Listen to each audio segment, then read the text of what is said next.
जमीन का हिस्सा दूसरे हिस्से पे दूसरे दिन फक्र करता है, प्राउड फील करता है, उससे कहता है आज मेरे ऊपर एक ऐसा बंदा गुजरा था जिसने अल्लाह का जिक्र किया था। यानी ये जो जमीन का हिस्सा है कल ये दूसरे जमीन के हिस्से पे फख्र करेगा, यानी बराबर वाले पर, कि आज मेरे ऊपर अल्लाह का जिक्र हुआ था, ये कहता है। अब जरा गौर करें, मुफ्ती आज़म हिंद रज़ी अल्लाह तआला अन्हु, आप कजबुज के जंगल में आपकी गाड़ी, मुरीदों ने कहा हुजूर हमारी गाड़ी रास्ता भूल गई, हम भटक गए, जंगल में आ गए, दुआ फरमाए। फरमाए मैं दुनिया में भटकने के लिए नहीं आया, मेरी किस्मत में लिखा था इस जंगल को गवाह बनाकर अल्लाह का जिक्र करना, मैं वही कर रहा हूं, तुम अपने रास्ते दे। कभी मैप आपके गलत रास्ते पे ले जाएं। अब देखो ये बताओ, एक मिनट, या तो आप सब बेवकूफ हो या फिर ये जो खड़े रोड पर ये बेवकूफ है, दोनों में से कोई ना कोई बेवकूफ जरूर है। ये जो लड़के खड़े हैं कब्रिस्तान, कब्रिस्तान है ये, हाँ हाँ कब्रिस्तान करीब है, सुभान अल्लाह आए है। हाँ तो कब्रिस्तान का रास्ता है, बताओ रास्ते में खड़े हैं, या तो अंदर ही चले जाएं या यहां आ जाएं। हाँ मतलब रास्ते में तो हम सभी खड़े हैं ना कब्रिस्तान के, कोई ऐसा है जो कब्रिस्तान के रास्ते में नहीं है? सब कब्रिस्तान के रास्ते में, कोई पहुंच गया है, कोई हल्के हल्के पहुंच रहा है ना। हुजूर फरमाते हैं कब्र के मुर्दे भी रश करते हैं, रश क्या करते हैं? रश करते हैं। हजरत अब्दुल्लाह इब्न उमर एक कब्र के करीब से निकले तो आपने 2 रकत नमाज नफिल पढ़ी। लोगों ने कहा हुजूर ये आपने नमाज क्यों पढ़ी रोड रोक कर? फरमाया ये कब्र वाला हसरत कर रहा है, काश मुझे 2 रकत नमाज पढ़ने मिल जाए। तो मैंने कहा मैं पढ़ लूं ताकि मुझे ये हसरत ना रहे। क्या बात। ये मोहम्मद अली फैजी साहब तशरीफ रखते हैं, वो चले गए फहीम भाई, बहुत अच्छी नात पढ़ते हैं फहीम अख्तर साहब माशाल्लाह, वो भी चले गए। हम सब चले जाएंगे हल्के हल्के, कोई बचेगा नहीं, सबको मौत आनी है। कोई यहाँ से जाएगा, कोई अपने घर से चला जाएगा, ये झगड़े करने वाले सब यहीं रह जाएंगे, ये दुनिया ऐसी रह जाएगी, यूं ही आबाद रहेगी दुनिया, हम ना होंगे तो कोई हमसा होगा। मैं 2-3 शेर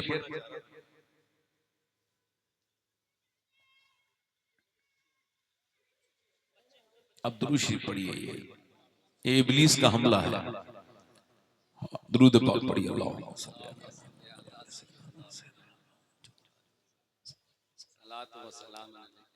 उसको पता है कि महफिल ऐसी सजेंगी तो मेरा काम खराब हो जाएगा।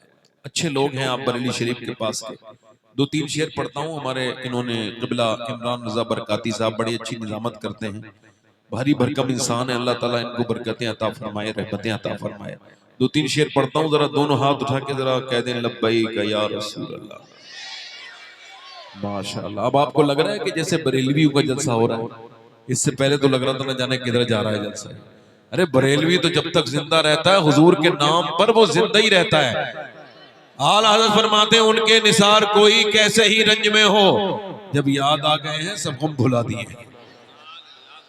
तो दोनों हाथ उठा के बोलो लब्बैक या रसूल अल्लाह,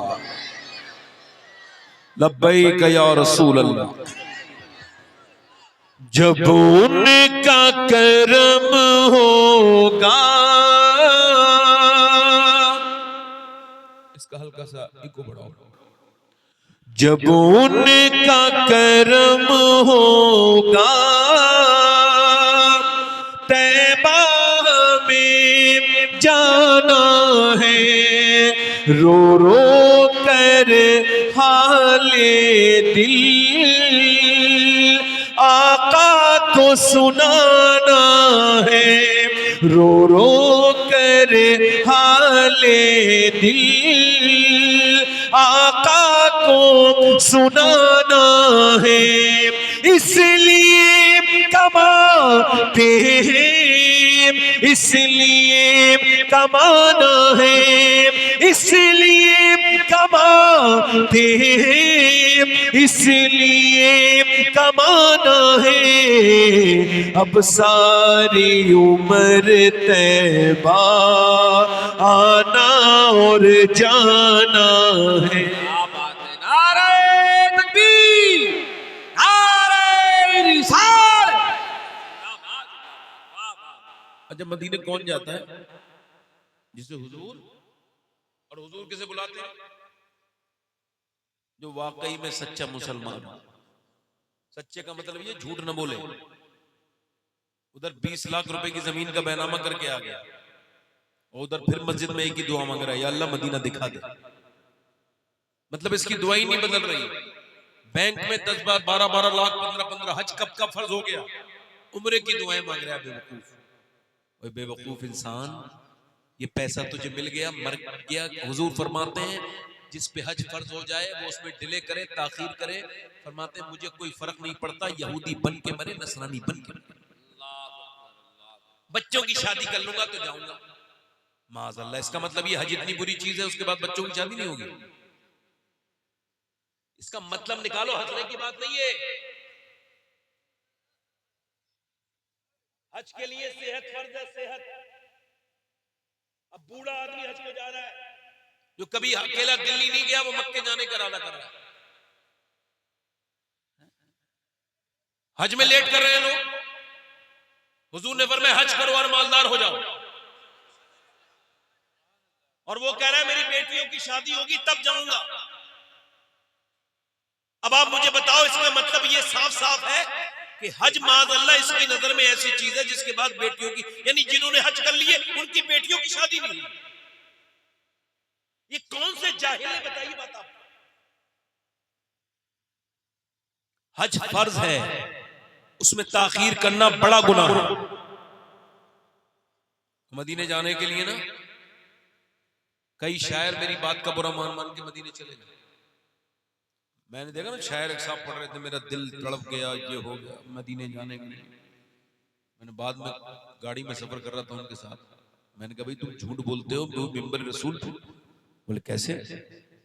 मैंने कहा तुम कह रहे थे मेरा दिल तड़प रहा है, ये हो रहा है मदीने जाने के लिए, और तुम्हारी 12-13 लाख की गाड़ी है, तो ये कार खरीद ली। अगर तेरा दिल धड़कता तो पहले मदीने जाता। यार ये फालतू बात क्यों करता है?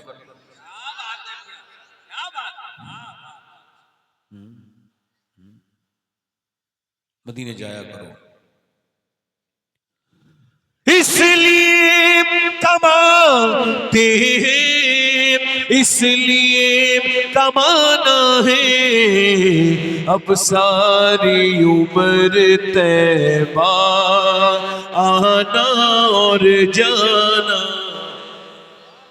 आला हज़रत फरमाते हैं हुजूर तैबा से भी कोई काम बढ़कर है। आला क्या फरमाते हैं, क्या मदीने जाने से भी कोई काम बड़ा है? बड़ा है कोई काम?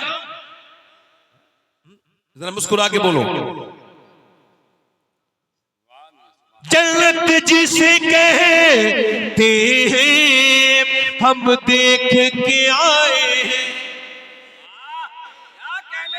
जन्नत जिसे कहते हैं हम देख के आए हैं। एक प्यारा सा कूचा है, गुंबद वो सुहाना है, एक प्यारा। क्या बात है, नारे तकबीर। सारा आखिरी शेर इंशाअल्लाह मदीने जाना है। नारे तकबीर, देखो आखिरी शेर, नारे रिसालत। आखिरी शेर जल्दी से, मुझे तकलीफ करनी, आखिरी शेर पढ़ देता हूँ। एक सुन्नी दुनिया से जाने वाला, कहां से? तो वो क्या कह रहा है मालूम? कह रहा था मेरा चेहरा ठीक से साफ कर देना, मेरे गुस्से में जरा रुई लेके ना मेरे चेहरे पे अच्छे से सफाई कर देना, और फिर का फिर आंखों में मेरे सुरमा भी लगा देना, फिर का फिर मेरी दाढ़ी भी सजा देना, फिर मेरी दाढ़ी भी थोड़ी काट देना। अच्छा क्यों? तो वो कह रहा है जरा गुस्ल में लोगों को चेहरे को सजा देना, जरा गुस्ल में लोगों को चेहरे को सजा देना, मुझे कब्र में जाते ही मुंह उनको दिखाना है, मुझे कब्र। बस मैं अपनी तकलीफ शुरू करूं, इको कम करें, तकलीफ शुरू, बैठे आराम से, एक मिनट। देखिए कुछ लोग कहका लगा रहे थे मदीने में, कहका जोर से हंस रहे थे जैसे हम लोग हंसते हैं। हुजूर नमाज में थे, बाहर आए सरकार और उन नौजवानों को हंसते हुए देखा तो इरशाद फरमाया, तुम जो इतनी जोर से हंस रहे हो, क्या तुमने कब्रों के मुंह देख लिए हैं? फरमाया जो तुम बेतकल्लुफ हंसते हो, क्या तुम्हारा कब्र का मामला हल हो गया? फरमाया उस मौत का जिक्र करो जो मजों को खत्म कर देती है। हज़रात, मैं अपनी तकरीर शुरू जरूर कर रहा हूं, मगर एक गुजारिश पहले कर रहा हूं, इस तकरीर को मजे के लिए मत सुनिएगा, हमें मजा आया था। क्योंकि जब आप हुजूर की हदीसों को, कुरान को मजे का चीज बना लेंगे, सिर्फ तफरी का सामान, तो फिर हम सीखेंगे कहां से?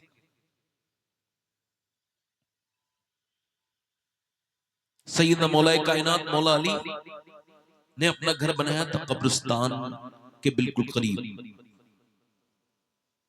बस्ती छोड़ के कूफे में रहते थे। लोगों ने कहा हुजूर आप कूफे में क्यों रहते हैं बस्ती छोड़ के?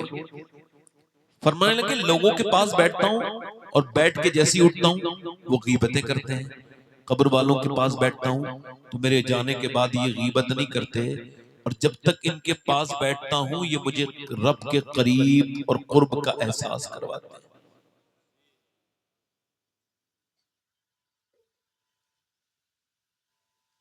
अब तो लोग कब्रिस्तान में भी नहीं जाते हैं, और जाते भी हैं अगर किसी की मौत में तो रुकते नहीं, सोचते नहीं।